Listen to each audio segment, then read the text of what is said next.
Assalamualaikum warahmatullahi wabarakatuh. Selamat datang di channel Fakta Sains. Bagaimana kabar kalian? Semoga kalian dalam keadaan sehat semuanya. Sebelum kita mulai videonya, jangan lupa klik tombol subscribe dan klik loncengnya. Selamat menonton. Pada video kali ini akan dibahas 10 nomor soal biologi yang muncul pada tryout belajar mandiri calon guru ASN P3K. Jadi mari kita mulai dari soal nomor 1. Soal pertama, pengelompokan tanaman nangka, sukun, dan cempedak ke dalam kelompok tanaman berduri, daun berukuran besar, memiliki bunga jantan dan betina. Cara pengelompokan tersebut berdasarkan pada sistem klasifikasi A. Sistem klasifikasi natural, B. Sistem klasifikasi artifisial, C. Sistem klasifikasi tradisional, D. Sistem klasifikasi alami, atau E. Sistem klasifikasi filogeni. Untuk menjawab pertanyaan ini, kita harus mengetahui beberapa konsep pengelompokan tanaman. Tidak hanya terkhusus pada tanaman, tetapi pada makhluk hidup secara umum, ada 3 cara pengelompokannya. Yang pertama adalah sistem klasifikasi buatan atau artifisial, kemudian sistem klasifikasi alami atau natural, kemudian yang terakhir adalah sistem klasifikasi filogeni. Jika kita kembali pada soal, ketiga tanaman tersebut dikelompokkan berdasarkan struktur morfologinya dan berdasarkan ada tidaknya bunga jantan atau betina. Nah, jika ciri-ciri tersebut yang dijadikan patokan, maka jelaslah ketiga tanaman tersebut dikelompokkan melalui sistem klasifikasi alami atau natural. Jadi jawaban yang tepat untuk soal ini adalah bagian D, yaitu sistem klasifikasi alami. Soal nomor 2 tentang respon fisiologis pada makhluk hidup. Contoh perilaku adaptasi yang dilakukan yang sesuai dengan konsep trial and error dicontohkan oleh. Jadi dari opsi A sampai E, kira-kira yang manakah yang termasuk perilaku adaptasi trial dan error? Nah, apakah itu trial dan error?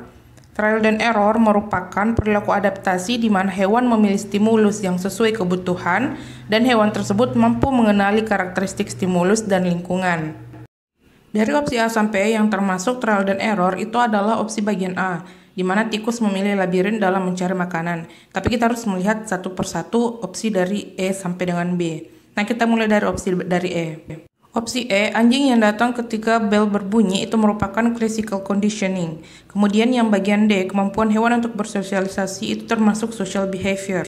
Social behavior yang dimaksud di sini bisa saja dalam bentuk kompetisi, komunikasi, altruism, ataupun dalam bentuk teritori. Kemudian opsi bagian C, angsa yang selalu mengembalikan telur ke sarangnya pada saat telur tersebut terguling keluar sarang, itu termasuk bagian dari teritori, di mana hewan menjaga tempat berkembang biaknya. Dan untuk opsi B, kemampuan burung untuk terbang itu merupakan innate atau bawaan dari lahir. Jadi, induk burung tidak mengajarkan burung untuk terbang, tapi burung tersebut sudah mengetahui cara untuk terbang. Nah, sedangkan untuk opsi A, mengapa cocok dengan konsep trial dan error, kita kembali pada asal kata trial and error itu adalah try, mencoba, dan error, salah. Jadi pada saat tikus memilih labirin dalam mencari makanan, dia tidak langsung mendapatkan jalan yang tepat, tetapi dia mencoba dan salah, sampai dia mendapatkan makanan. Jadi itu sesuai dengan memilih stimulus yang sesuai kebutuhan, dan dia mengenali karakteristik di lingkungannya. Itulah mengapa dalam soal ini jawaban yang benar itu adalah opsi bagian A. Soal nomor 3 tentang keanekaragaman. Perhatikanlah gambar di bawah ini. Keanekaragaman yang ditunjukkan pada gambar di atas berada pada tingkat A. Gen dan spesies, B. Spesies, C. Genus, D. Gen, atau E. Ekosistem. Perlu diingat kembali, keanekaragaman ada 3 tingkat, yaitu pada tingkat gen, kemudian tingkat spesies, dan tingkat ekosistem. Tetapi yang paling sulit dibedakan itu adalah pada tingkat gen dan pada tingkat spesies. Mari kita lihat perbedaannya. Keanekaragaman tingkat gen itu adalah keanekaragaman pada tingkat gen dalam satu spesies, sehingga menimbulkan variasi. Seperti pada gambar dicontohkan berbagai macam ikan koi yang memiliki warna yang berbeda.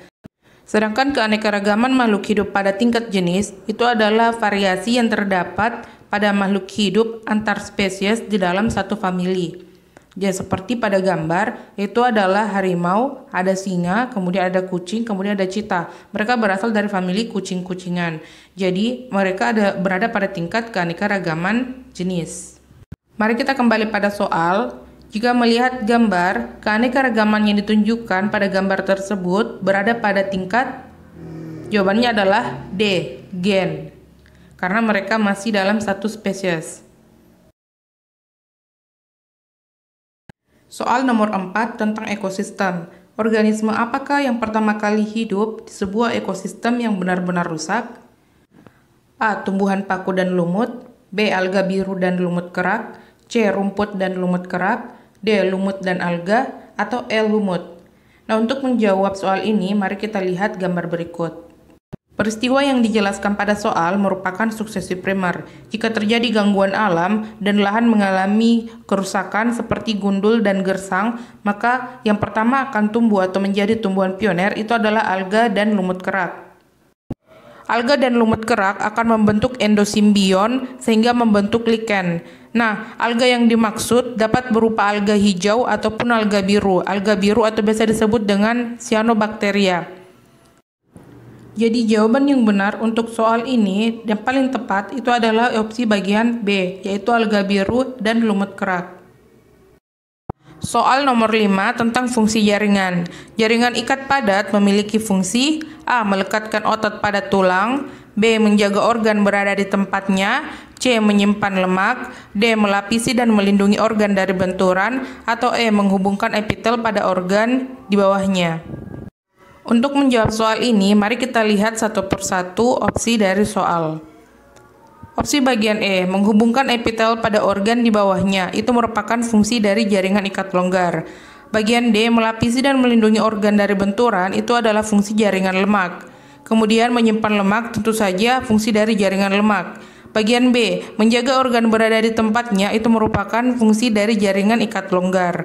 Sedangkan untuk opsi A, melekatkan otot pada tulang adalah fungsi jaringan ikat padat, terkhusus untuk jaringan ikat kolagen. Jadi jawabannya adalah A. Soal nomor 6, suatu individu sebagai penerima memperoleh keuntungan pada kehidupannya, sedangkan pihak yang melakukannya mengalami penurunan kualitas pada kehidupannya. Perilaku tersebut merupakan ciri dari A. Kooperatif, B. Imprinting, C. Trial and error, C. Conditional learning, atau E. Altruism. Jawaban yang benar untuk soal ini adalah E. Altruism. Mari kita lihat konsep dari altruism. Perilaku altruism atau altruistik merupakan perilaku yang sering dikatakan sebagai perilaku non-egois. Perilaku ini banyak dilakukan oleh hewan-hewan berkoloni. Individu yang melakukan perilaku ini tidak mendapatkan keuntungan, bahkan dapat mematikan dirinya. Akan tetapi perilaku ini memberikan keuntungan bagi kelompoknya. Jadi jelaslah untuk soal ini jawabannya adalah bagian E, altruism. Soal nomor 7 tentang keanekaragaman hayati. Apa yang akan terjadi seandainya hutan tropis dialihfungsikan menjadi kebun kelapa sawit? Jika dialihfungsikan menjadi kebun kelapa sawit, apakah itu merupakan hal yang positif atau tidak? Mari kita lihat konsepnya. Beberapa penyebab dari kerusakan hutan dan deforestasi di Indonesia adalah: nomor 1, konversi hutan alam menjadi lahan tanaman tahunan. Yang nomor 2, konversi hutan alam menjadi lahan pertanian dan perkebunan. Pengalihfungsian hutan tropis menjadi lahan sawit itu merupakan salah satu penyebab kerusakan hutan. Jadi jawaban antara opsi A sampai dengan E, kita harus mencari yang berakibat negatif terhadap keanekaragaman hayati. Mari kita lihat satu persatu opsinya. Opsi bagian A, keanekaragaman akan menurun tetapi seiring waktu akan meningkat lagi. Tentu tidak. Jika hutannya sudah rusak dan tidak diperbaiki, maka tidak akan meningkat. Jadi opsi A salah. Opsi B, keanekaragaman tumbuhan dan hewan akan tetap terpelihara karena muncul keanekaragaman baru. Pasti salah ya. Bagian C, keanekaragaman tumbuhan terpelihara karena pohon lain dapat ditanam di antara sawit. Tentu tidak, karena lahannya sudah berkurang. Jadi keanekaragaman tentu saja tidak akan terpelihara. Bagian D, keanekaragaman hewan tidak terganggu karena hewan dapat beradaptasi pada lingkungan barunya. Tentu tidak, karena awalnya itu hutan tropis, kemudian diganti menjadi perkebunan kelapa sawit. Jadi opsi D juga salah. Jadi jawabannya benar adalah opsi E, keanekaragaman hewan menurun karena sebagian punah kehilangan habitatnya.